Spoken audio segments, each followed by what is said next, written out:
Okay. Awesome. So I want to welcome everyone for being here today.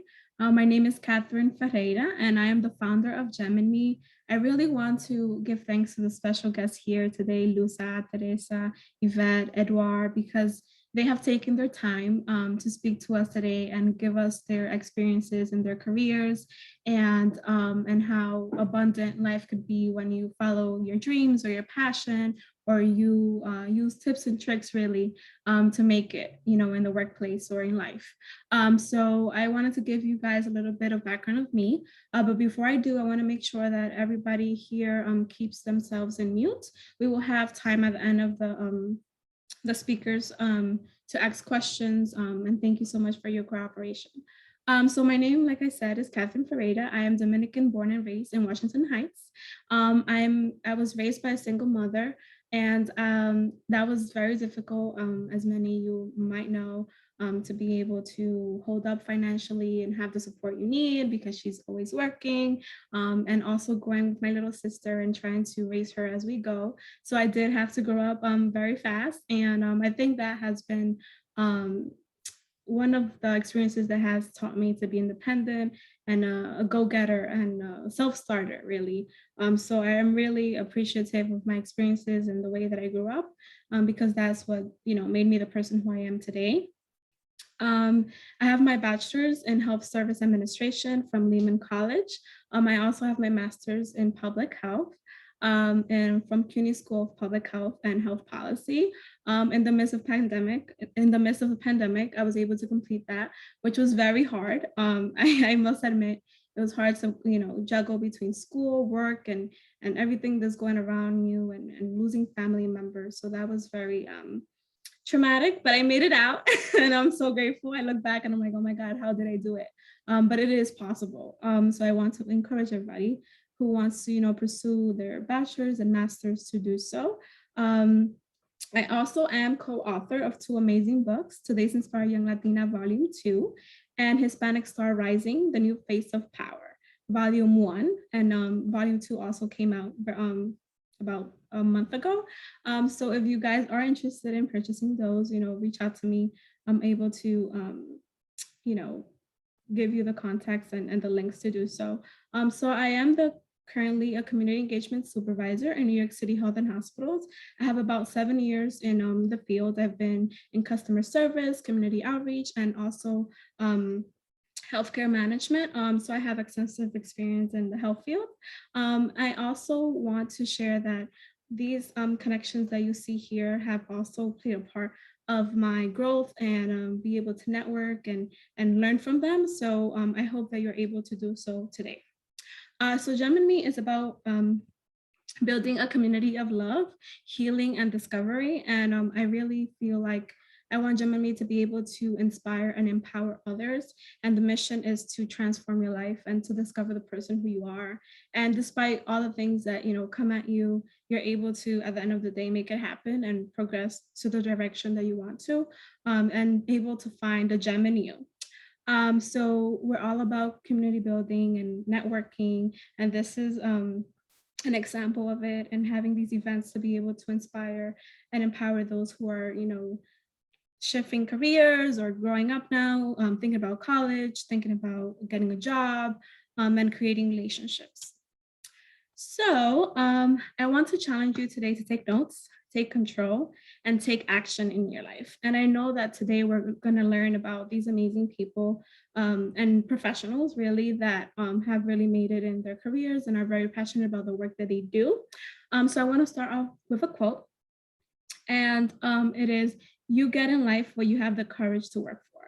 So I want you to think about that quote and know that courage is about doing stuff, even though you're afraid to do it, even though you don't know what's going to happen, even though that that, anything might go left or right. But at the end of the day, you're going to try it, right? Even though you're fearful. So make sure that you're networking, make sure that you're taking that step or leap of faith, because at the end of the day, it's going to be worth it. And so don't be afraid. So I am going to start introducing one of our guests. So now I will introduce Luz Ann Naharo. She is a dear mentor of mine. I actually met her about a couple months ago. She has been guiding me in this journey as well in Geminme, so I'm very grateful to have her here today. She is a people and innovational coach, passionate about human talent development and social transformation when with innovative and entrepreneurial mindset, who inspires people and mobilizes ideas. With 15 plus years of experience, she has been leading transformational cities, organizations, and companies through innovation consulting, training programs, and global relationship building among academic, public, and private sectors. Since 2020, she has been designing trainings and transform people's mindsets and organizational cultures through the discipline of innovation, using personal development and business tools. Welcome, Luza. Okay, so excited to be here, to be supporting you with this beautiful initiative and to be sharing, the screen. We say now the screen with this people. Thank you so much. So you introduced me, but I want to share a little bit more about myself, like in more simple words. And I'm going to talk about my career, my career development and experience. So my background is in international business. I remember I chose that bachelor, but I didn't know what was going to happen then. So when I started there, I said, I don't like that much businesses, but I like everything related with the international, partnerships and alliances and things like that. So when I was studying college and when I was in college, I had the opportunity to start working with the city of Medellin. I was raised in Colombia, in Medellin, Colombia. And at that time, we were leading the transformation of that city. In 1991, that was the most dangerous city in the world. So we had to lead, or I was involved in those projects, leading the transformation of a city. And there I found that my passion was about transformation, innovation, and of course, everything related with the, global issues. So then I started to work. I worked there for 5 years. And then I started to work in an organization that supported the fashion industry in Colombia. Fashion industry is very important in Colombia.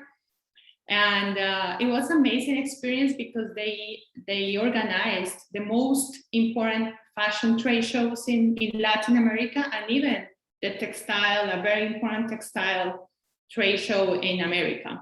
Many people from the US in that show. And I had the opportunity to be involved in the transformation of that organization because they were very focused on trade shows. And then we found out that knowledge and innovation was very important for companies to compete. So I was involved in helping entrepreneurs and companies to be more innovative. So that's the way to summarize my experience. But then many years involved in business innovation, I found that my passion is about people innovation. So at that time, I completed a master's in business innovation management. That was like, oh my God, it's gonna be 7 years ago, 8 years ago, time flies. And now I'm completing a master's in human talent development in Chicago. I found out that my passion is about people, developing people, helping people, teams. And my message for you today is that innovation could be a concept that you think, oh, it's to develop new products. Innovation starts with you. And I think I told you this, Kate. Innovation, the quote I have is that innovation starts getting to know yourself, your strengths, your challenges. I think I have my quote here. I just forgot it. To innovate in what we do, because people think innovation is about just doing. Innovation is about being. So my quote is, to innovate in what we do, we must first innovate in who we are and how we are. Innovation starts from within, knowing yourself and your passion, so you can drive change to yourself and to your surroundings. So I really believe this concept that has changed the world, and that's why many tech giants exist, starts with helping, guiding people to get to know their passion, their purpose.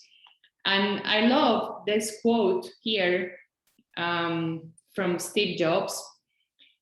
He asked this question, and I want to ask this question to the people that are listening to us today. What makes your heart sing?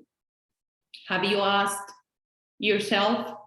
He said that if we do not have the answer, we might never know the joy and success that we are truly capable of achieving. Going to bed at night, feeling that we have done something wonderful, is what really matters. Passion is everything.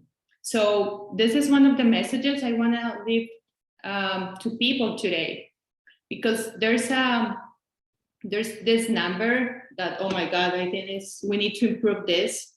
According to Gallup, only 13% of people in the world are passionate about what they do.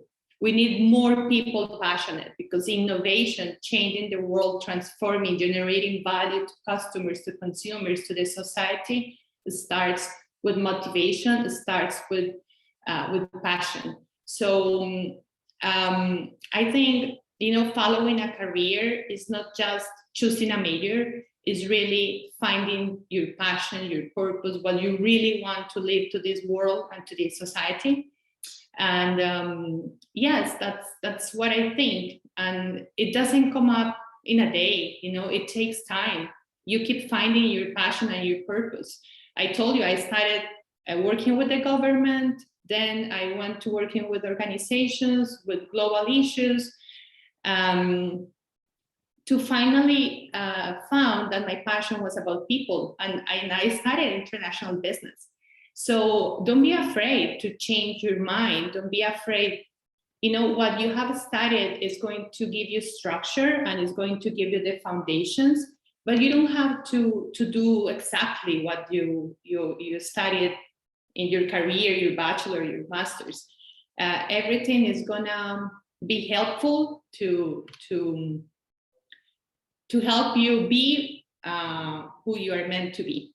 Okay, so yeah, I think innovation is human first. And the last things, because I think I have a couple of minutes more.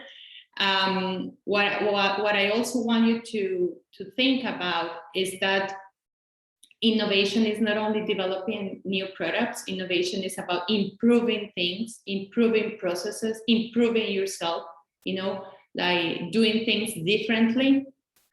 And people think that innovative people are those who work at Google or those that are creative. I want to tell you that Harvard research shows that 70% is learned and just 30% is genetics. So it's up to you if you want to do something different in the world, as you are doing, Kate, with this community, with this movement. You want to leave something to the society, and that's innovative too, okay? So something else, innovation it's about discipline. It's not only, oh, I have many ideas, I want to do this and that. You need to be disciplined, and you need to it takes hard work. I always say sweat, you need to work a lot to do things differently and to contribute to the world. And also, innovation is, you need a team, you need people, you need a community to be able to give back and to do things differently. You can't do this on your own. So innovation is about team and about others too. So my reflection is what you were saying at the beginning, Kate. This kind of spaces, to think and to reflect and to listen to others are really important. And what is important here is to reflect on the thoughts you hear from others. Without reflection, there's no transformation, there's no change, there's no innovation. So I invite you, as you said, Kate, to reflect, okay, what can I take from this that I'm listening now? And what action can I do? Because innovation is about action, about doing things different. So thank you so much for inviting me, and I'm excited to hear from others. Thank you so much for being here. Again, I really admired you because you have pushed me to bring Geminme into light, really. And you're one of the mentors I really adore for that, because it was an idea, and actually forming it. And like you said, discipline and action. I think that's huge, right? Because you could have an idea or about something that you really want to do, but if you don't do anything about it, it's just going to be an idea. It's just going to be a thought or whatever it is, right? So you have to take action. I think it's huge, and doing it with fear, right? Fearful, and having the courage to do it. So you have been able to help others, and that's amazing. Thank you so much for sharing your story. And I hope that, and I really know that many of us, as for example, me, are very inspired by the work that you have been doing and the approach that you share, because it's very innovative. It really is, to think about change and what you want to do in different perspectives. Sometimes we have an idea of something we want to do and it looks so complex, but breaking it down and being able to dissect it to the T, and see the game plan basically is what makes it a difference. So thank you so much for sharing. No, thanks to you for inviting me. I'm so happy to be here. Thank you. So now I'm going to introduce Teresa Hernandez. She is a proud Puerto Rican from the Bronx. She earned her bachelor's degree from Marymount Manhattan College with a major in English literature and secondary education, where she graduated with honors. Teresa later pursued a career in healthcare management. She went on to complete her MBA at Mercy College with a triple concentration in business, human resources, and international business, and ranked top in her class, graduating with honors. Teresa is currently an administrator at NYU. In May 2021, she received her certification in diversity, equity, and inclusion in the workplace from the University of South Florida, MoMA College of Business. In 2019, Teresa was Executive Vice President of Pracancia, New York. Along with New York chapter president and board members, she helped lead the way for chapter to be recognized and earn the 2019 chapter of the year. In 2020, Teresa became the president of the New York chapter. In 2021, Pracancia National appointed Teresa as one of the Center for Social Justice Committee members. Teresa is also a fellow of New Leaders of Color Initiative, LOCI, Education Reform Now, and the vision and commitment of LOCI is for the Black and Latino communities to have representation in elected officials who not only look like them, but are tirelessly advocates for a quality education. In November 2020, Teresa was asked to join the board of advisors for the American Dream School. Their mission is to develop academic excellence for grades 6 to 12 in both Spanish and English, and prepare them for college. In June 2021, the founder of American Dream School officially asked Teresa to become part of the board of directors.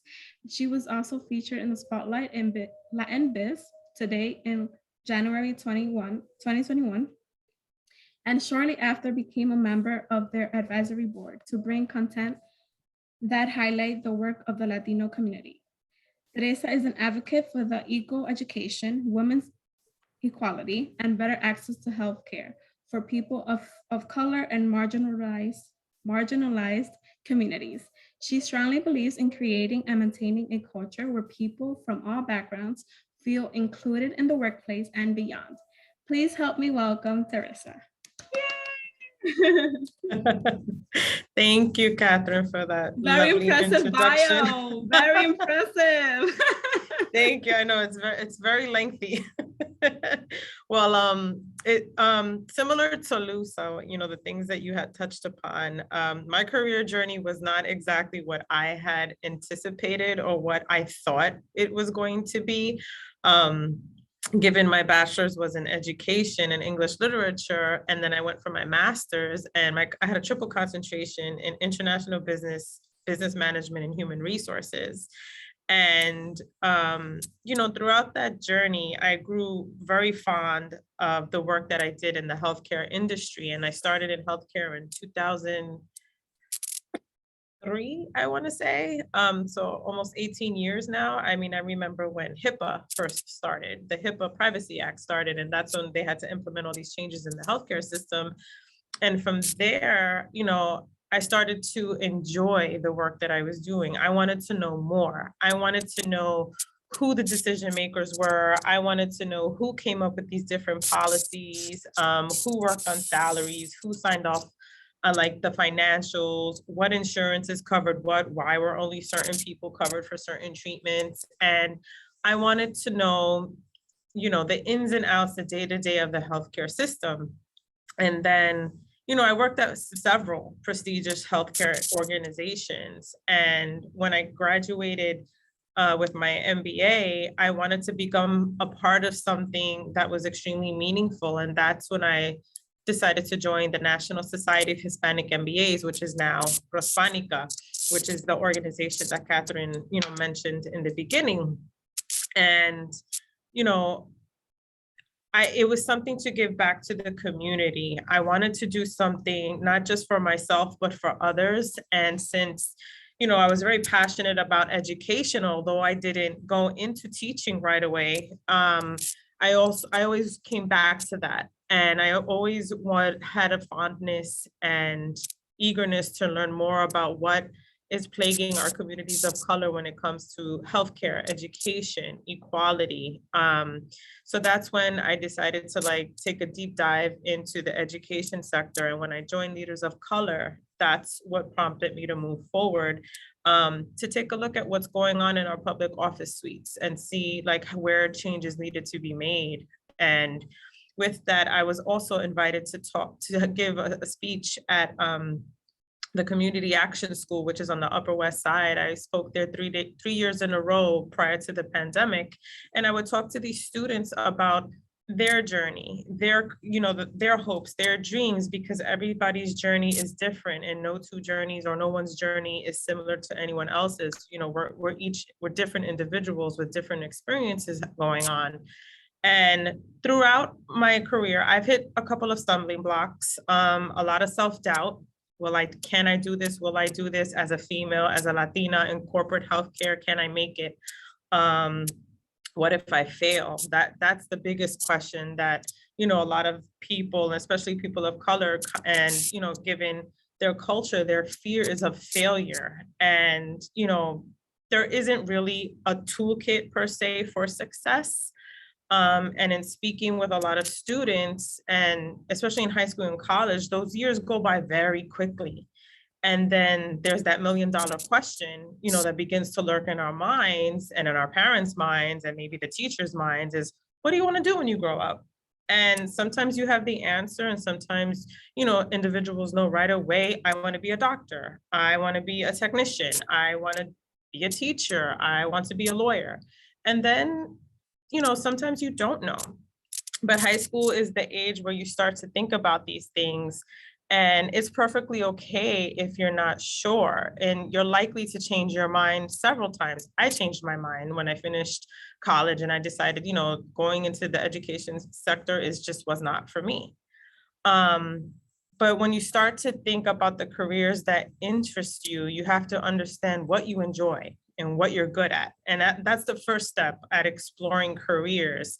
And there's so many resources available now for not just students, for anyone who's even in the midst of a career change, that's out there that, individuals may not know about. And if you're still unsure of what you want to do, start thinking along the lines of, okay, what did I learn about?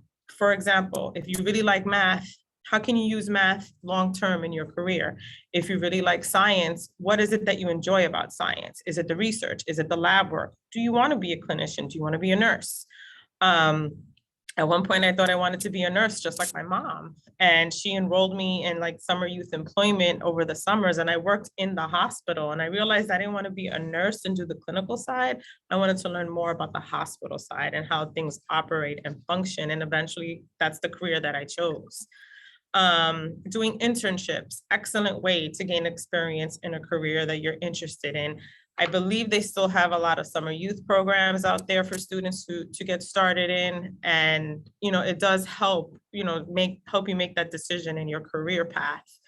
And some lessons that I did learn and along the way in the years of my journey, I would say is, not to be afraid to fail, that it's part of the learning process and it's evidence that you gave something a try, and it doesn't mean you're a failure. It just means, okay, this didn't work out. Let's try something different. And go with the choice. I feel you should go with the choice that scares you the most. Why? Because that may be the one that is going to help you grow as a person in your career and in life. Because life is transformative, and feeling lost and confused, it's perfectly normal, no matter how you want to put it together. And everyone around you, seems that you're digging deeper, you realize that everybody's just figuring it out, just like you are. So I would always say, never doubt your worth, and turn, I can't do this, I don't know if I can, into I can. How can you flip that and build upon your strengths and not just your weaknesses? And that's something that I actually learn every day, even now in my current role, even now working with these different organizations. How can we build upon these strengths of not just myself, but different individuals? And that's when networking and mentorship come into play. I think it's very important to have someone who can mentor you as well. I've had amazing mentors throughout my career, thankfully, and they've kind of they've shaped the way for me, and I've learned so much from them. And I think it's very important to have somebody that you can turn to for advice, whether it is in your career, whether it's with school. And, in alignment with that, school may not be for everyone. Everyone, maybe college isn't for everybody, and that is okay. As long as you have a plan and you think about what exactly it is that you want to do, that's also important, because although I'm a huge advocate for higher education and for education in general, for those people who are uncertain whether or not college is for them, that's okay to feel that way. There's different trades you can take up. There's different professions that you could go into that may not require a college degree, and you could possibly become extremely successful in that area. For example, EEG technicians, you don't even need a college degree. Your high school diploma, take hands-on training, a certification, and you can do very well in that field. And you can work either in a private setting or in a hospital. And, I hire for EEG technicians, and a lot of them have that certification, and the salaries they do very well for themselves. So these are just ideas for people to think about. Well, if college is not for them, they can also have a successful career without the college degree, although I'm very much an advocate for it. But again, my father never completed college, and he only had 2 years left to go at Pace University. I was much younger then, but he didn't finish. And he was very successful in his career, and he did very well in banking and finance. And then, it can work for many people. You just have to apply yourself and dedicate yourself. And also, like Lusa said, be very disciplined with the direction that you want to go in. And you can do anything that you really, really focus on and set your mind to.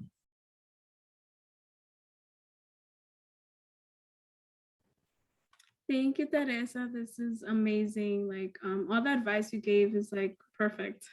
Perfect timing. I see some hearts. Perfect timing for kind of shifting careers, or like going for what you want, or like starting over, or starting at all, right? So we do have high school students here.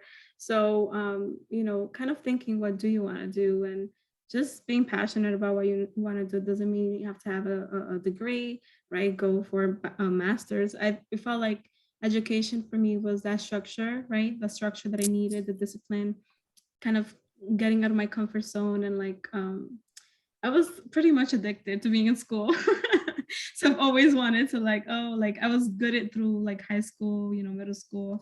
And then I was like, okay, college, perfect. Okay, I need more. Okay, masters. And then after my masters, was like, okay, I think I got enough. But it kind of like kept me going, and I met amazing people throughout, my skills, my education. Like I feel like that nobody takes away from you. So that's great that you shared that. And I'm so happy that you're here today. I know you're super busy. Oh, thank I you. really No, my appreciate pleasure. you. Anytime. No, it's my pleasure. I enjoy having these open discussions. So thank you for inviting me. Thank you. Now, we will be having Yvette Velez. She is an audit associate in KPMG, New York Financial Services and Asset Management Practice. And she has experience providing financial statement audit and audit of internal control services. Yvette has provided professional audit services to several large multinational groups in accordance with PCAOB requirements, US GAAP, and IFRS. She has a thorough understanding of SEC rules and regulations. Yvette has extensive experience in cryptocurrency, blockchains, and digital asset space. Yvette is so determined and passionate about the work she is doing for our community. Yvette. Hi, thank you again for having me. It's really, really great to be on this panel with such accomplished folks. In fact, I know it's for you guys, but I feel like it's also for all of us. So I've been taking some notes too. Thank you for what you're sharing, because it's so great. So for me, a little bit about myself. I'm Dominican, born and raised in Brooklyn, New York. Like Kat, I come from a single parent household. And in my family, I do have another cousin that also went to college. She's actually on the call, being very supportive, but we're first generation to go to university and get our degrees. So I have a degree in accounting. For my field, it is something that is required. So I'm an auditor. In accounting, you can do more than just do taxes. I work at a public accounting firm, and those are the folks that what Kat had mentioned, SEC, when a company, you trade in it and it's publicly listed, like a Facebook or Google, we are the people that look at the financial statements and make sure that there's no fraudulent activity taking place and that things are being done in accordance with guidelines, some of the ones that were mentioned, that ensure that when ordinary folks in big companies go to invest in these firms, they're not falling into some of the pitfalls that happened in the early 2000s. There were large firms that went bankrupt, and it was because of fraudulent activity. So we help audit the financials and make sure that that's not going on. As far as how I ended up in accounting, I fell into accounting, tripped into it, ended up at a big four public accounting firm. There are four. KPMG is one of them. You might have heard of some of the others. PwC, which is PricewaterhouseCoopers, EY, which is Ernst & Young, and Deloitte.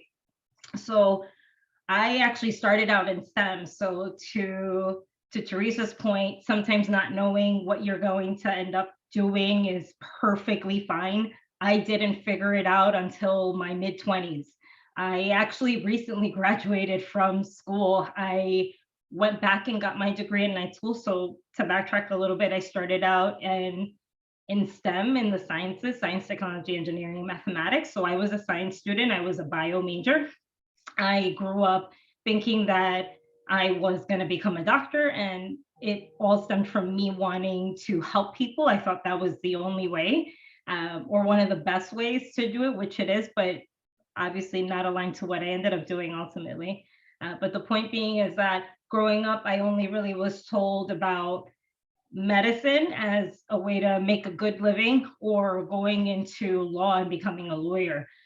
Because my family didn't go to university, because they didn't have anybody that could talk to me about different opportunities, different fields, I didn't even consider what else was available to me. And so I kind of went into college with tunnel vision. So one of the few and one of the best things that my family did instill in me is how important education was. My family are all immigrants. They always said education, education, education. So that was like the seed that was planted.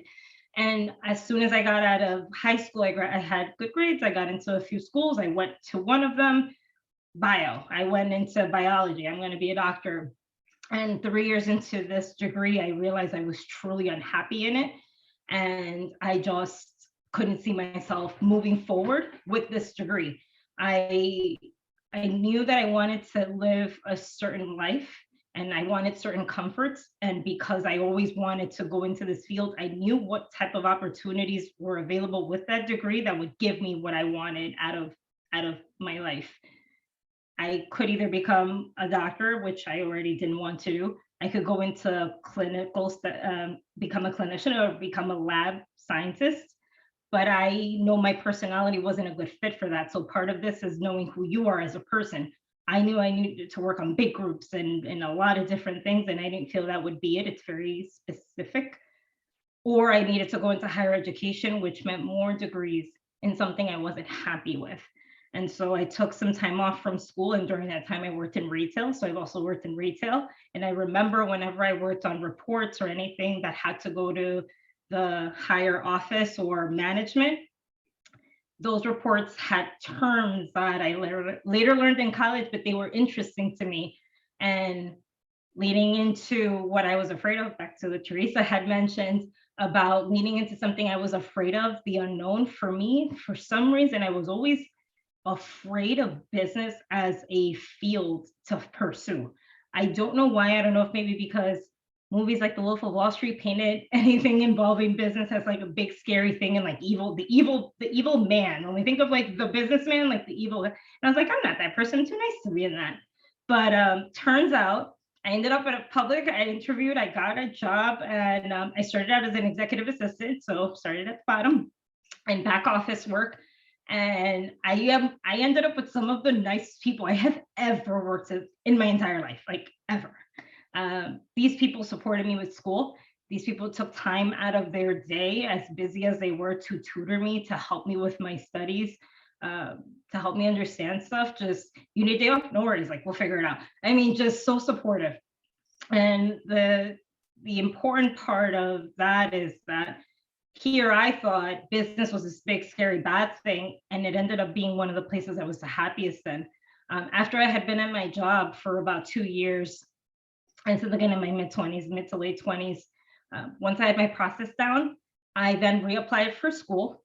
I went back and got my accounting degree. I applied at Baruch College. So when I was in school previously, I was in a public institution. So I've always gone to public schools because I've always been told, and I personally believe this and feel this way, that they're excellent value for the money. You get excellent education. A lot of professors are people that have worked in the industry and can give you life advice about the actual field you're studying.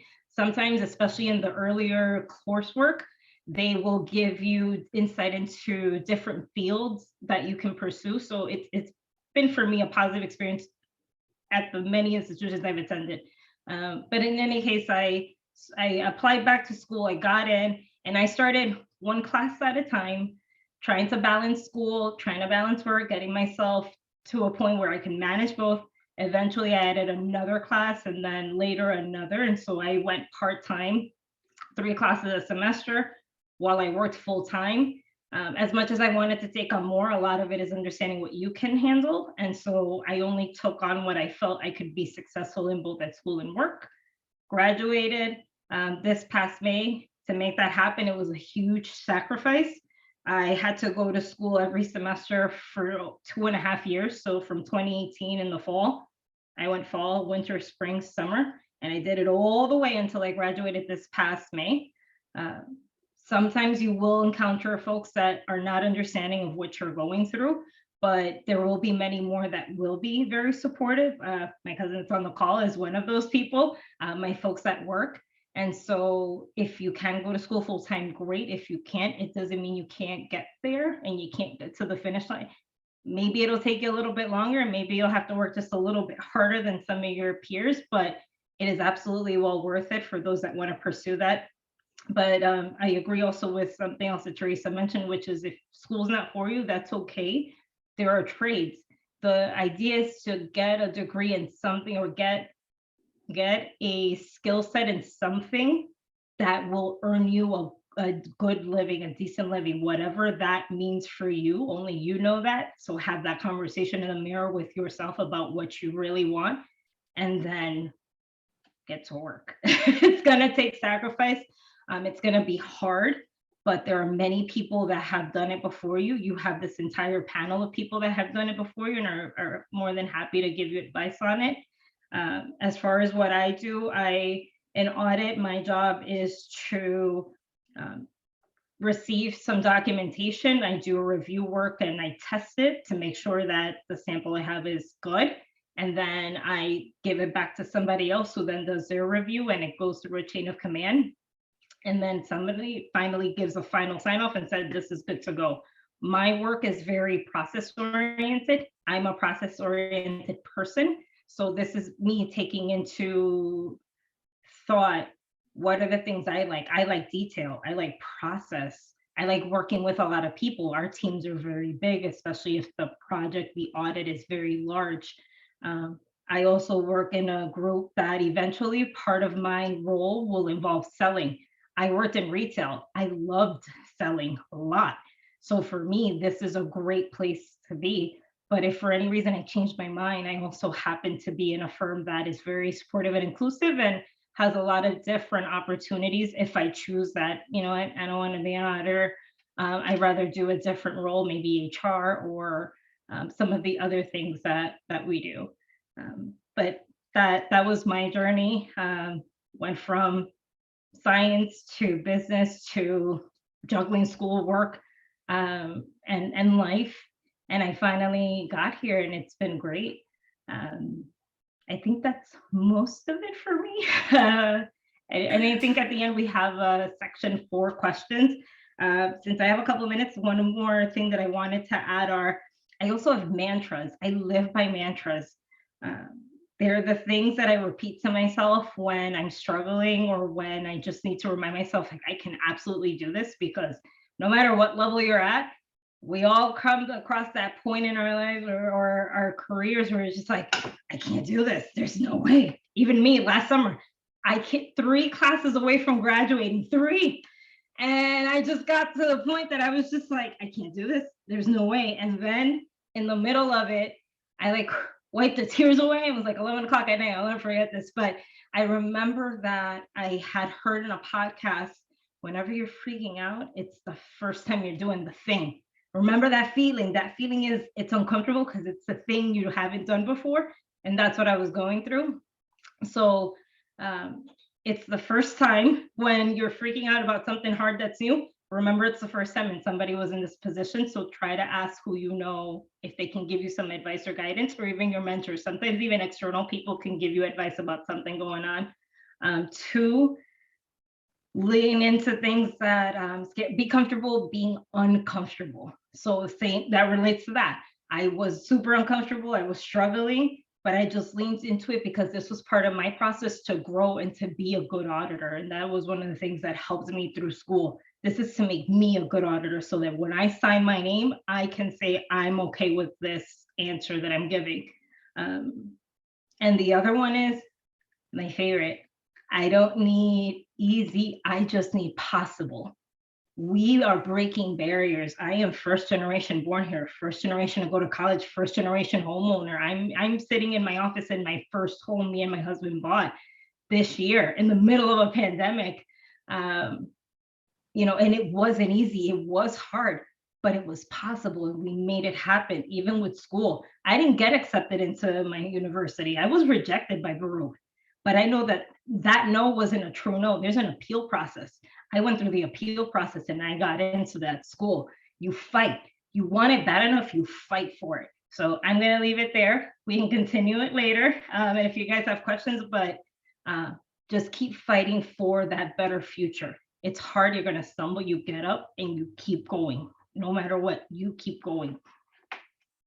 Oh my God, I love it so much, Yvette. I just want to I have tears in my eyes and I want to hug you because it's like your story and the way that, you have been able to manage to change, career change and school and work and everything that, life throws at you. And your speech was amazing. Thank you so much for being here. I was like, yes, yes, yes. All through your speech. It's so inspiring to see like you said, we're first generation homeowners, first generation, to deal with all this craziness. The pandemic is new to everybody, but we managed to, work full time, go to school full time and deal with everything and get a house. And, I don't have kids, but, also with the kids, whoever is able to manage with kids, God bless them. Because I don't know how I made it without them. But yeah, it's hard and it's so inspiring to see that, at the end of the day, if you push through, you make it happen. And that's what it is step by step. You doubt yourself and things go, things come get in your way. At the end of the day, just pushing forward and making it happen and having people to support you, because I feel like that's essential. Having people, you could go to for advice. If what do I do about this? Do you have anything to do that? Asking for help. I think that's great. Thank you so much, Yvette, for being here. Okay, sorry, I had to scream of joy. Oh, thank you. So now we're going to introduce a mentor, a friend, and a professor of life, really. Dr. Edward Eduardo. Yes, he's a doctor, but not okay. I'll let you guys know. So Edward is a PhD trained infectious disease epidemiologist and investor. He was born in Dominican Republic and migrated to the US at the age of 11, not knowing the English language, living in financial poverty, but wealthy in determination. Edward believes that education should be used and promoted as a means to liberate individuals and communities from the shackles of poverty, illnesses, and spiritual decay. He knows that every individual has the ability to succeed, but they must be supported to help them identify and expand the talents which they were born with. Help me welcome Edward. Thank you. I feel like I should just come in here and say ditto, ditto, ditto to everything that we said. This is certainly more enjoyable than the show, The View. I kind of feel like we're on it. But I want to actually talk about, I guess, simplify the introduction. I'm going to talk about a different journey, and it was a bit of a great segue with what Yvette said from the financial side. So a few days ago, I crossed a key milestone, I think a major milestone, at least from my perspective. So let me put it into context. So in 2004, I left Atlanta to New York because I was going to start my PhD. I'm also addicted to education, so I felt I needed more pain. But at that time, I left with a net worth of negative $30,000. I had just completed my master's, so I had $50,000 in loans, and I had $20,000 in the bank. So that's a net worth of negative 30. In 2005, I purchased my first apartment in the Boogie Bronx. And then in 2008, when the market crashed, I started investing in the stock market. I didn't know anything about it. All I remember that a few years back when in undergrad, I used to see all the ticker symbols on the bottom and, all the stuff running by with numbers. I'm like, I don't even know what that is, but I was like, I'm sure it's not rocket science. And I'm pretty sure it's only important to figure out. So then in 2014, I had my first full-time job. 17 years after that negative net worth, 16 years after I purchased the first apartment, and then 13 years since, what is this here? Anyway, 13 years since some of the point in time there. Then I crossed the $1 million threshold. So just a few days ago, my net worth went to $1 million. And I say that, okay, I'm not into all fancy stuff. This is a chain that I got, the rope chain, but it's about just what you can accomplish through financial liberation. Because oftentimes, I had a very similar upbringing and advice to I'm sure all of you, in that we're told by our parents, focus on education, right? That's the ticket, and that's important. But I think that for our community, we need to change that perspective.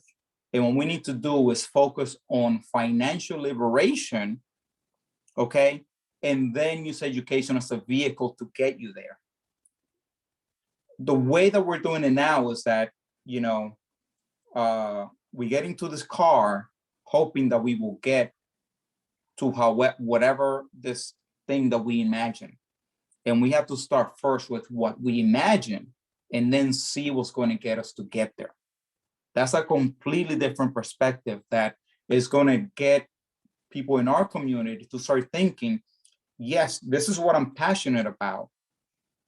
How am I going to be able to reach financial independence through whatever you're passionate? And I have done this doing what I love: public health, helping people, education. I'm not an MBA or business major, or I don't work for a bank. So it's not to say that you sort of have to, change what you're interested in or sort of sell out. Sorry, that's my 3-year-old. To be able to do that, you should be able to accomplish both, whatever you want to accomplish financially, and do so with what you're passionate about. So I have a set of different, so I want to leave you with some advice and some things to consider. I don't know if you're familiar with Melody Hobson. She's an African-American, okay, so someone does. And she stresses financial literacy. She has this tech talk where the message that she sends is pretty much, no one is coming. No one's going to come to help us, okay? And if you have been paying attention to what's going on in government now, where they're trying to pass, pretty much improve the safety net, which we don't have in this country, but that's not going to happen, okay? We are pretty much in a path to climate catastrophe, and yet they're still thinking to see what will be possible. And when this catastrophe hits, because it is going to hit, it's not going to impact us all equally, okay? So Lucas was working in terms of, how do we develop a city, right? How do we improve whatever it is from the city? What's going to happen is those that are poor socioeconomic status are going to be trapped in those areas where the hurricanes, where the flooding is going to take place, as it happens in New Orleans, right? And then those with better financial wealth are going to be able to find safety away from those areas. So no one is coming, so you have to prepare and help yourself. The other thing is the education is the vehicle, right? Find what you're passionate, but make sure to learn how that's going to be monetized. How is good you're going to be able to accomplish whatever you need so you can liberate yourself. And if you do follow the academic route, you're going to need at least a master's degree. Everybody and their mothers have a bachelor's now, right? But if, again, yes, some of the other panelists stressed, is that you think academia? There's plenty of other things. Just do something and find a way, find skills, because that's what you're going to get paid for. You're going to get paid for what you know. The other point is, don't let debt overshadow your education. Okay. I started in a community college.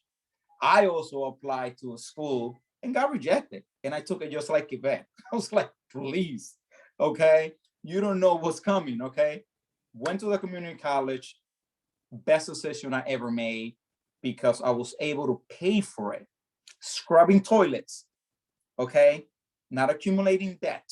And it was an easier transition into the big classes that you find, right? And then from there, from the community college, all the way to an Ivy League school at Columbia University. And there's no asterisk by my degrees. And even if there was, it wouldn't be something that I would be ashamed for or need to explain for. Learn about compound interest. That is the eighth wonder of the world. Okay. And I'm going to show you some key things just to show you how powerful that is. Okay. In addition to that, learn about taxes. It is boring. It is dry, right? But once you learn how that is related to you accumulating wealth and benefiting and improving yourself, you're going to find it interesting. Focus on becoming an investor, not a consumer, not just a consumer. Okay. If I was to ask folks in the audience, raise your fingers, like if you are on Facebook, or if you're on IG, if you go to Starbucks, if you use Google, right? I'm sure a lot of people will raise their hands, right? Whoever's doing all that, even though they don't know me, they're making me money while I sleep, while I'm doing whatever. Because yes, I might use all those things, but I'm also an investor in those companies. And when I started with like $10,000, and even if you start with less, it doesn't matter. You get in the game. The other thing is LinkedIn, Yahoo Finance, those should be your IG and your Facebook. That's where I paid a lot of attention to, okay, and what to focus on. And in the spirit of Gemini is ground yourself in your spirit. There was a lot of talks and conversations about fear, right?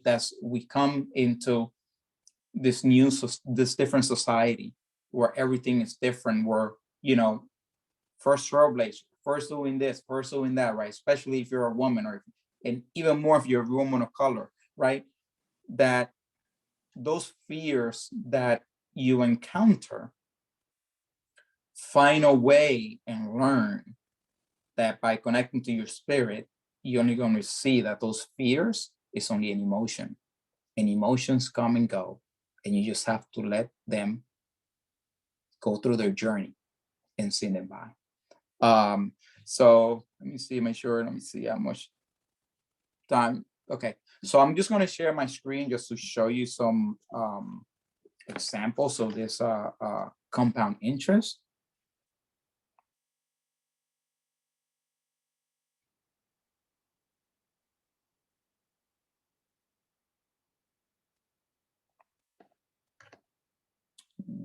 See, okay, can folks see my screen?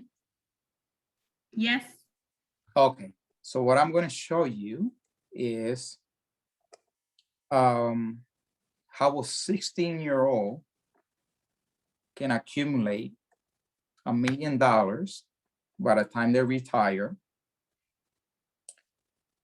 on an $11 an hour job.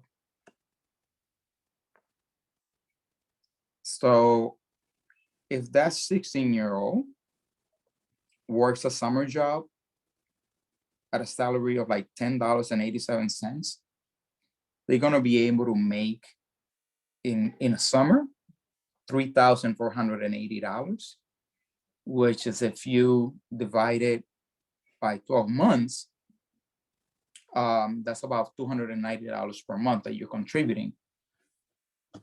And that's how you end up with $1 million. And what you can see from here, I don't know if I can use a point or anything, but you see this total deposits.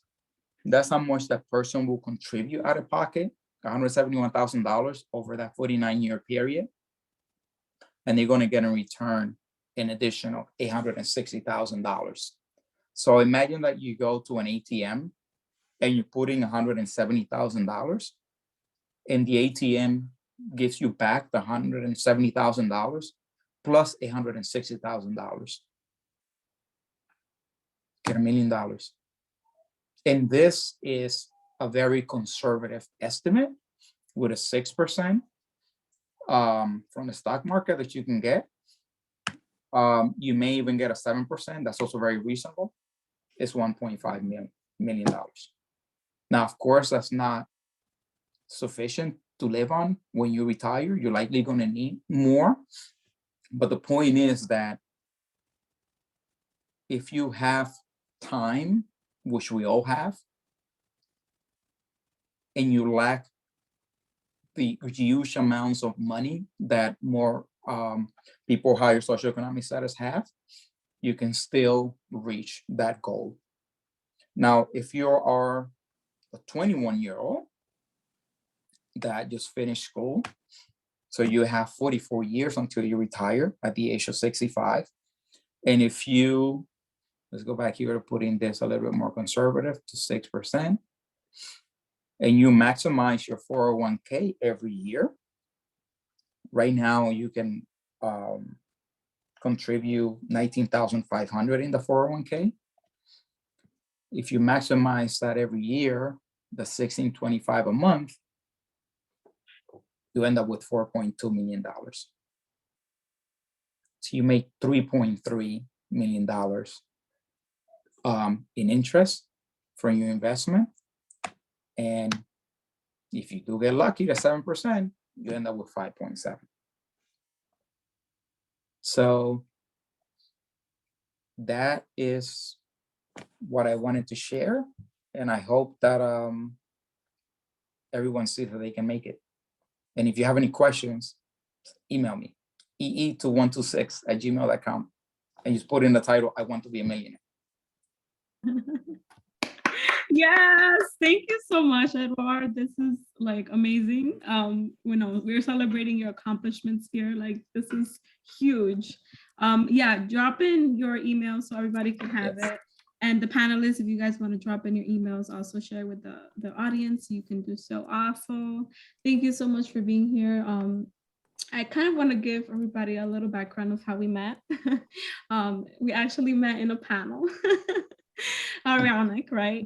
So we actually met at Lehman College when I was I believe I was a junior. I was in my third year as about 6 years ago. Wow, a little bit fast. But it was a panel of professionals, and Edward was there, and he was epidemiologist. He spoke about public health and how amazing it was and the impact that he made in communities and globally, international, Africa, in different diseases and illnesses. And I was like, oh my God, this is amazing. So he's one of the reasons why I went into public health. I thought it was amazing. Well, it is amazing, but at that time I didn't know what it was. And I was like, this is huge. Like, I could impact the community in, different ways and be able to manage programs and be able to see the community not such as, one person or be clinical. I also thought I wanted to be a nurse at one point, but just see the community as a whole and be able to impact them in different ways, and different, housing and eating, nutrition, access to food, and exercise and access to healthcare and all these things also. So public health is also one of our common topics. So thank you so much for being here. I really appreciate you, and thank you for sharing the great news. I'm sure a lot of people here want to be billionaires, so they will definitely be reaching out to you. I am one of them. So I actually am going to open the floor now to our audience to ask questions, Q&A. So if you guys have a question, please unmute yourself, and we are open ear.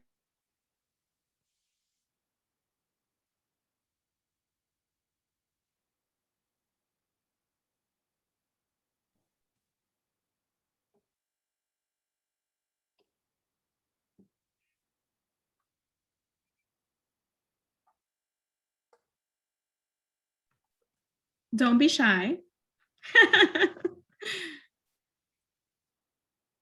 Can you guys hear me? Am I talking to myself? We can hear you. No, we can hear you. We have a shy group. Oh, I see a hand raised. Yay! Okay.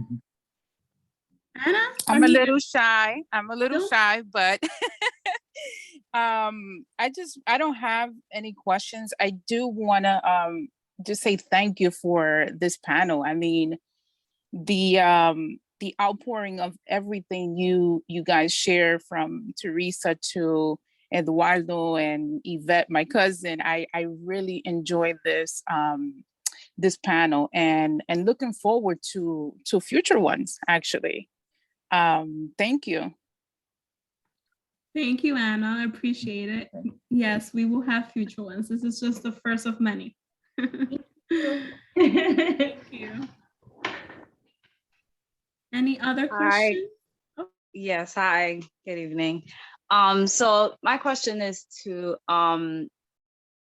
about, like, okay, so if you're helping a high school student, a senior, look for career pathways, like what would, I mean, there was a lot of advice about, just making sure you go with your passion. Sometimes our parents tell us, oh, go this way. So how would you support a student who, a parent is telling them one thing, but this is something, and then they have their own career path? Like, what would be some suggestions? I can take this one, and if somebody can add to it, especially because I have some folks here that have been educators. But for me, having been in that position, one piece of advice that was shared with me and actually served me really well, even into what I ended up pursuing. Professor once shared, choose 2 to 3, no more than 3, but at a minimum 2 things that really interest you.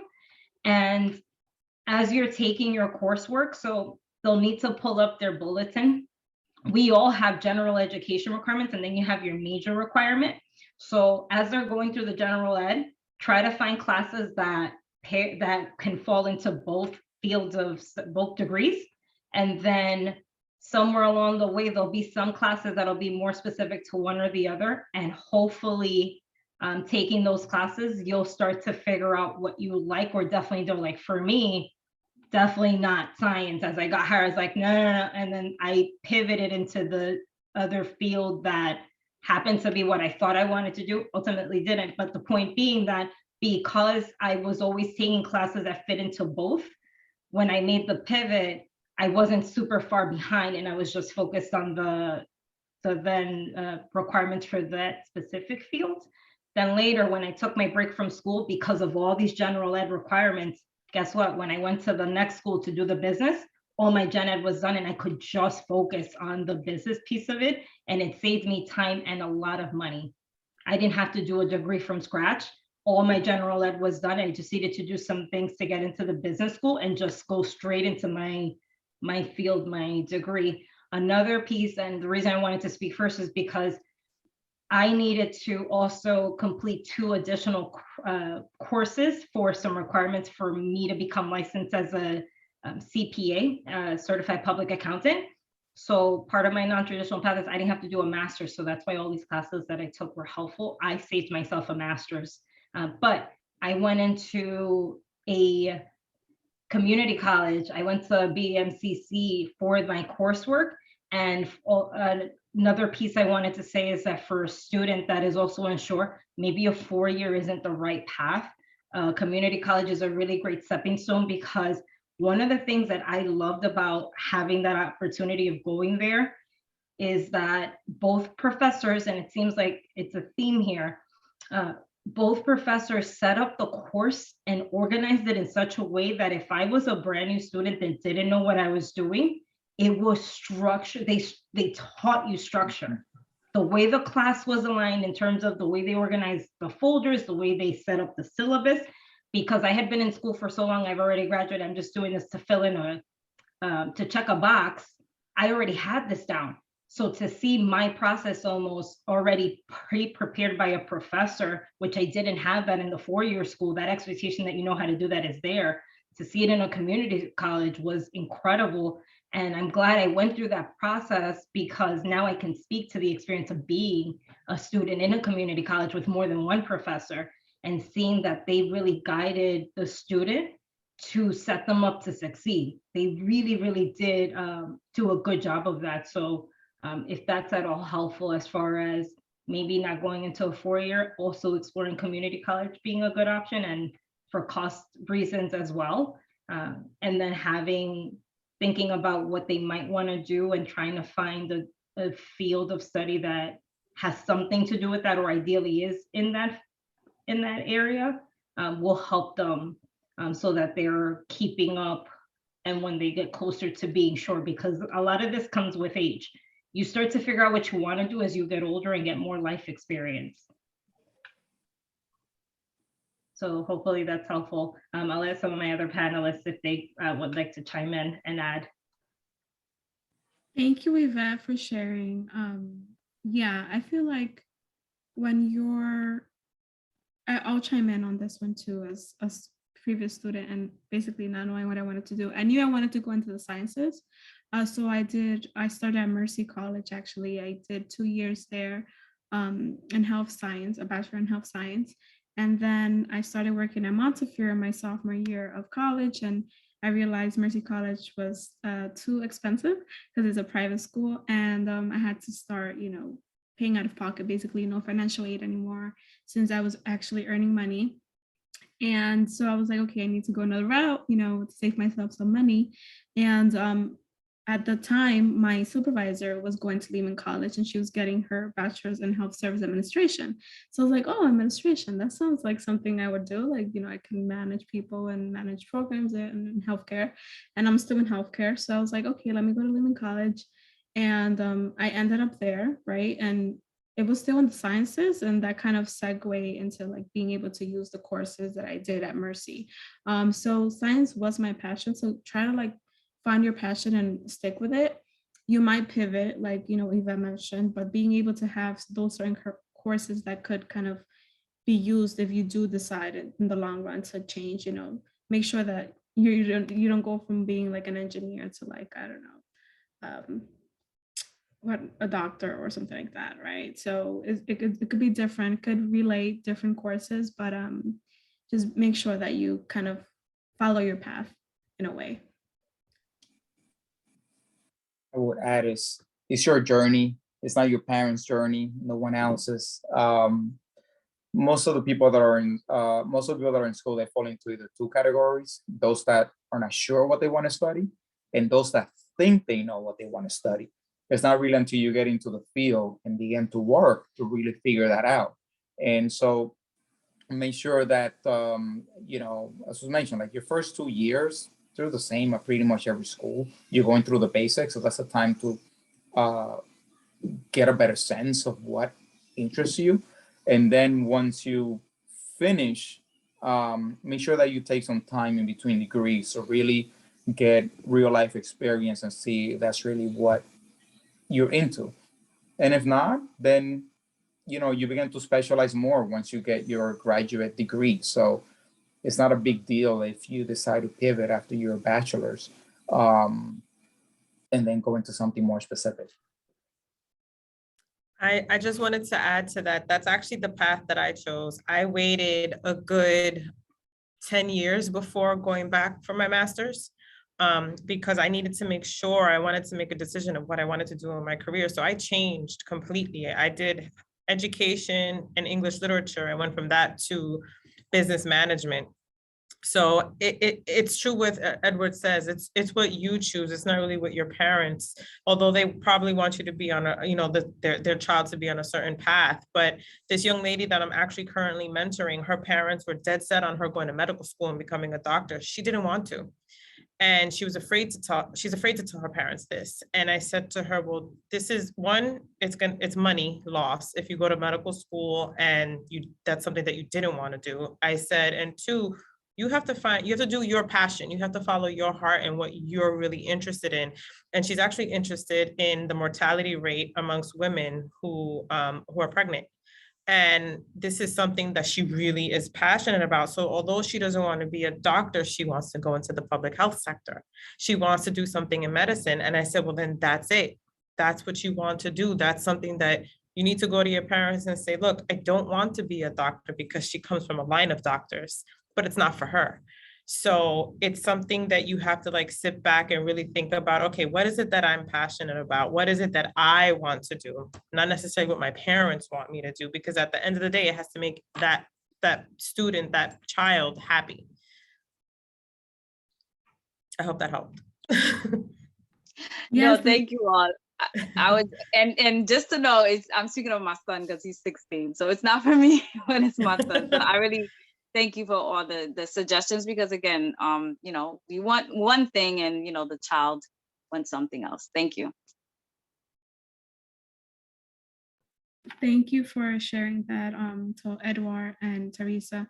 Something also that I can suggest, and I think Teresa mentioned this earlier, is if you don't know what you want to do, try to do like internships or like be exposed to certain things. That could probably help and be like, oh, this is something that I could, see myself doing in the future. There's a resource that you can look into as well. It's called the Career Outlook and the Occupational Outlook Handbook. And that might help him get started. And there's different things in there that he can take a look at. I don't know if you said it was your son. You said it was your son, right, Patricia? Yes, my son. Yes. Yeah, those are two places that he can take a look at to see what it is exactly he wants to do, and also try to attend job fairs, college fairs, job fairs. They're always online. You can find somebody, especially on LinkedIn. Like Edward said, LinkedIn is like my best friend. I don't even have a Facebook account. So that's like my go-to resource for everything. And I've networked a great deal on LinkedIn, and get somebody, eventually, even for yourself, when you're ready, to help guide you through the LinkedIn process and how to like navigate that. I think that's very important nowadays. Yes, that's actually a great point, Teresa, that you mentioned. LinkedIn for me is like amazing. I love LinkedIn. I met most of my mentors through there, and I was able to co-author 2 books just by networking on LinkedIn.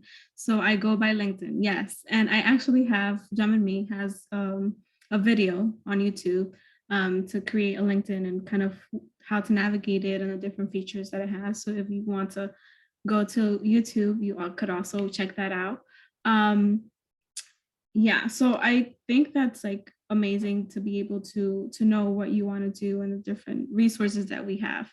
I also have heard of career assessments. I'm not sure if anybody here is familiar with it.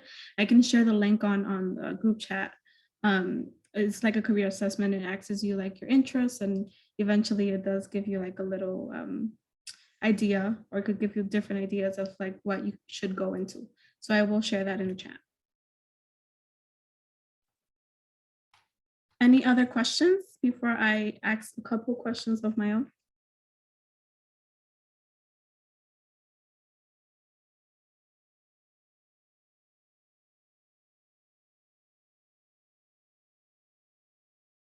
Alrighty, so since you guys don't have questions, I do have a couple.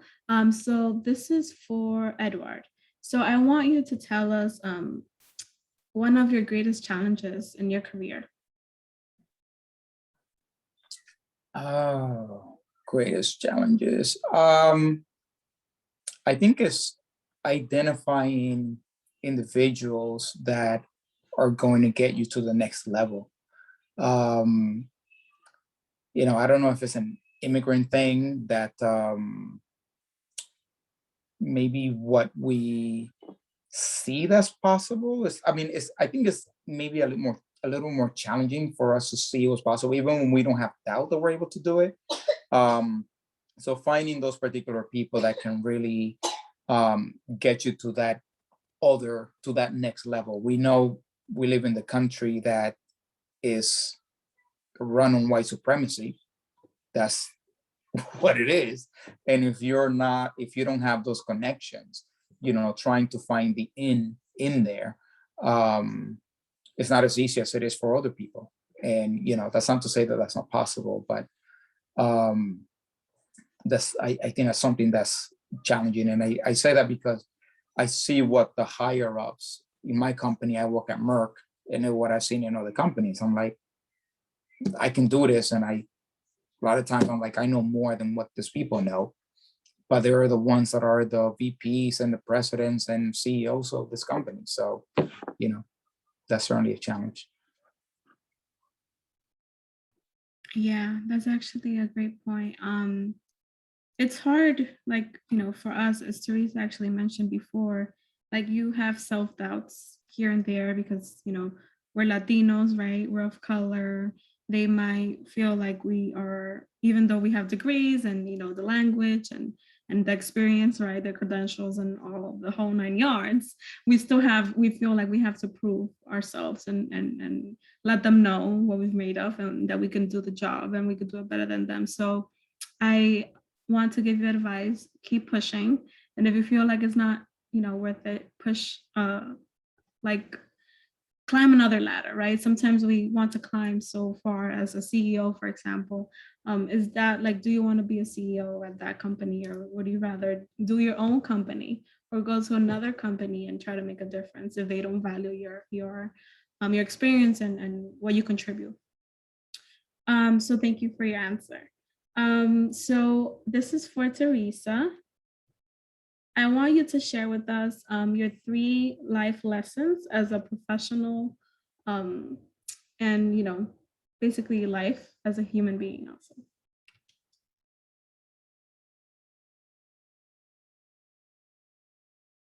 Sorry, I just realized I wasn't muted. Never be afraid to try. And if you fail, just pick up the pieces and keep pushing. That was something that my father kind of instilled at me, my sister and I at a young age. So that's one life lesson that I definitely go by. And walk your own path. Everybody's path is different. Usually the road not taken is the most challenging road. And that's actually part of a poem from Robert Frost. And I think that has resonated with me because I always go, people say, oh, you should follow this road. No, I'm going this way. I want the challenge. I take challenges head on and I kind of run with them and I accept them.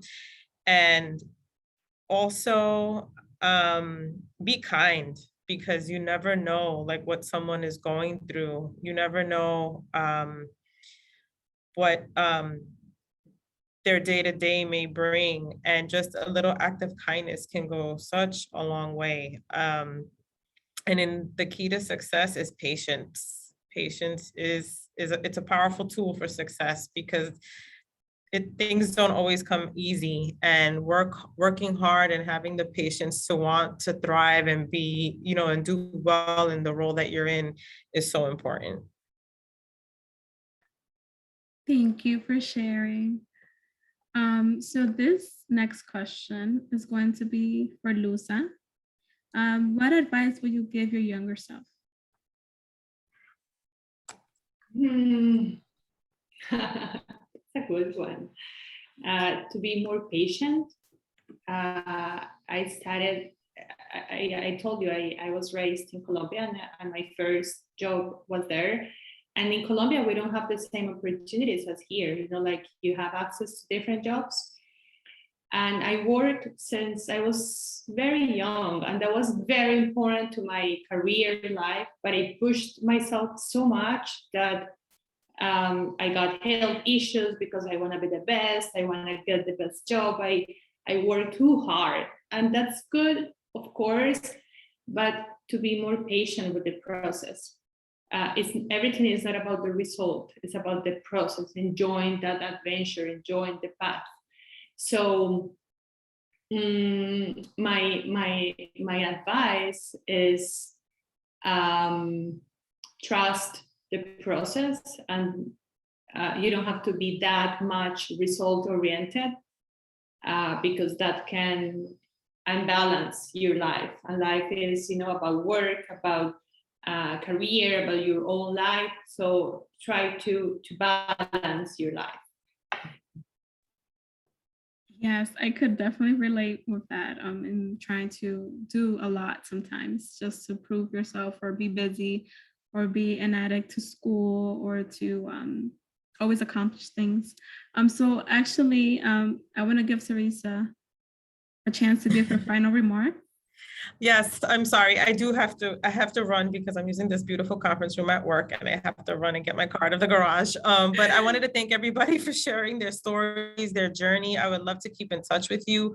And I know this road, this life to success isn't always painted with like glitter and gold, but I strongly feel at the end of the day, no matter what it is that you want to achieve, you can get there with determination and discipline. So thank you very much for this opportunity. I truly appreciate it. Kateryn, you're wonderful. Everyone's story was just brilliant. And Edward, I want to be a millionaire, so I will be reaching out to you. Yeah. So you'll be hearing from me. I actually sent you an email already. So I don't want to be a billionaire, but a millionaire is fine. Have a good night, everyone. Bye. Thank you so much. Come safe. Bye. Bye.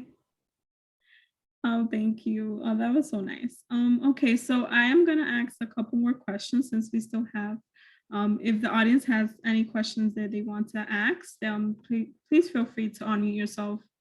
I want to give you guys a chance to ask any questions that you guys might have.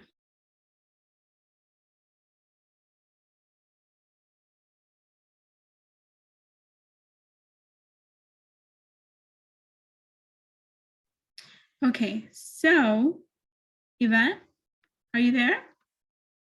I have a question for you. Okay, so what do you love about your job and what do you dislike? Okay. What I love is the easy part. I actually love the people I'm surrounded by. I have found a very supportive network at work from people that look like me and many more that don't. So that has been very unexpected. Whatever I thought corporate America would look and be like is not at all what I experienced. The person that I expected or that I didn't expect to experience certain challenges and pushback from was someone that is of color, and having to learn to navigate that person was hard, but I made it a point to the folks that were higher up to let them know what I wanted and where I wanted to go with the firm. And they saw my effort and they helped me work around. So to your point, speaking to Eduardo before, I had someone that was in the middle, a middle manager that was being difficult, and the people above were the ones that helped me deal with that person. Unfortunately, until I changed my role in my position, I couldn't get out from under that person. But what they did is they helped me navigate that manager so that, or that supervisor, so that I could still be happy here and still thrive. And then once I could be put into a different role, they helped make that happen. But it really has been the support that I have found here. And granted, that's not everybody's journey, it's not everybody's story, but I was intentional about finding people that were supportive. And I made sure that I stay connected with those people. I'm also not shy. So that's my personality. I am extroverted. And so, and I'm comfortable and confident in who I am, which again, these are things that come with time, but I'm okay reaching out to somebody at the firm, whatever level they are, and introducing myself and saying, this is who I am and what I want to accomplish, and hoping that, you know, I met and made a new contact. And there are people I have upfront asked, would you mentor me? Sure. I haven't figured out who my sponsors are going to be. So a mentor is the person that gives you guidance and advice, and some are internal, some are external for me. The sponsor is the person that really pounds the table. That is the person that when you're up for a promotion, you are up for an opportunity, there is an opportunity that you're not aware of, but they know of, and they help get you in. That's the person that really is your voice in the, at the, we'll call it the conference room where the decisions are made. So I haven't quite identified who that person is because I'm in a new role, but my previous one is the person that helped me get my interview. And then I had that, it went well, and I got my offer, and I switched over, and now I'm part of client facing, hence I've done these audits. What I don't like about my job, which will pass in time, is that because I'm in a new role, I and being patient with myself. And I feel like being on this panel was the universe's way of telling me like, hey, it's okay not to know everything and have all the answers, because I'm in a new role. I can't be as proactive as I'm used to being. I want to help, but I don't know how yet. I'm learning how to be helpful. When I get something, it takes a long time to get done. And as it's being explained to me, I'm like, oh, it shouldn't be too bad. And then I do, I'm like, oh. So every once in a while, every now and then, it kind of rattles my confidence and like, can I do this? But then I remember, no. That's the imposter syndrome, and that's that little voice telling you can, and it's not true. And it's an emotion, as Eduardo said. So just, it's that fear of failure. I'm afraid that I'm going to fail. So fear is an emotion, and emotions are going to go. So I'm just riding that wave, and in a few weeks, I'll see where I'm at. And then after my first busy season, then we'll see how that goes. And then from then on, but the hardest part about my role is that there's a constant piece of it that is the new, the unknown, the unexpected. And when that feeling's around for a little bit longer than you'd like it to be, just writing that out, that's the hardest part, just writing out that discomfort. But I've learned to be comfortable being uncomfortable. So that's helped. Thank and you I'm in a new so space. much. Yeah, and that's it. But I'm in a new space, so it's just part of it. No, that's actually a great advice that you gave, and reaching out to people where you don't know, what to do, basically, and networking, right? So you reach out to different people, and the people in the, higher than you were able to help you. Like, and you don't have to be an extrovert to do that. I'm an introvert. I don't know if you guys know that yet, but I am. And I actually, when I was at Montefiore, I emailed the CEO and I told him like, hey, what's up? Obviously I didn't use those words, but in short terms, I said hi, like, and I wanted to meet him and tell him about an idea that I had. And I got the chance to have coffee with him. Dr. Sophia, he's the former CEO of Montefiore. He's retired now. But I was able to, like, I was, very fearful to use proper terms. But I did it, and it's something that, is kind of getting out of your comfort zone and being able to like have that, just do it, just send that email and do it, and then you'll be like, okay, and then they'll say yes. Like, what's the worst thing that he could have said? No. Okay, I tried, right? That's all you're gonna get. It's not like something else or anything worse is gonna happen. So thank you for sharing that. Anytime.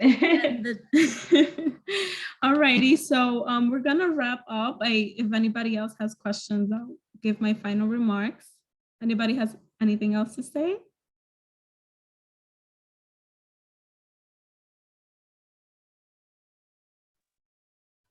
Alrighty, so thank you so much for everybody for being here today. I want to give special thanks to my panelists because I know they have busy lives and everything else going on, but they chose to be here with me today and share their stories and how powerful and inspirational they are.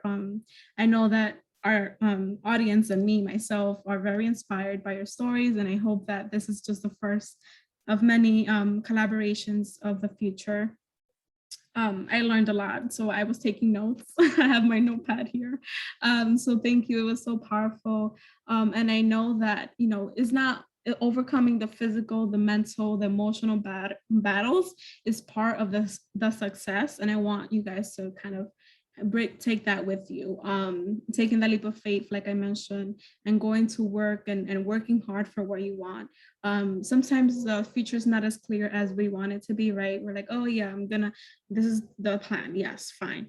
But sometimes you're like, oh, like I start here, and then you meet somebody like, oh, this is actually great. Like, let me do this. And it's okay to like jump off and kind of have different interests and experience different things.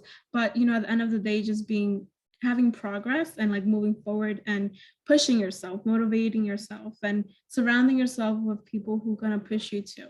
That's very important. Also filling your cup. I actually learned that the hard way. I've always tried to like fill other people's cups, but at the end of the day, you also have to fill your cup. And that means, treating yourself to something, a meal that you like, you know, having a spa day, or I don't know, doing something that you like, reading a book, having a drink, you know, not of water, whatever you like. But really it's just like treating yourself, and at the end of the day, self-love and self discovery, which is what Geminme is about. So thank you everybody for being here today. Have a great night, and I hope to talk to you soon. Good night. Thank Thank you. you. Take care, everyone. Thank you. Bye. Good night. Thank Bye, you. good night, everyone.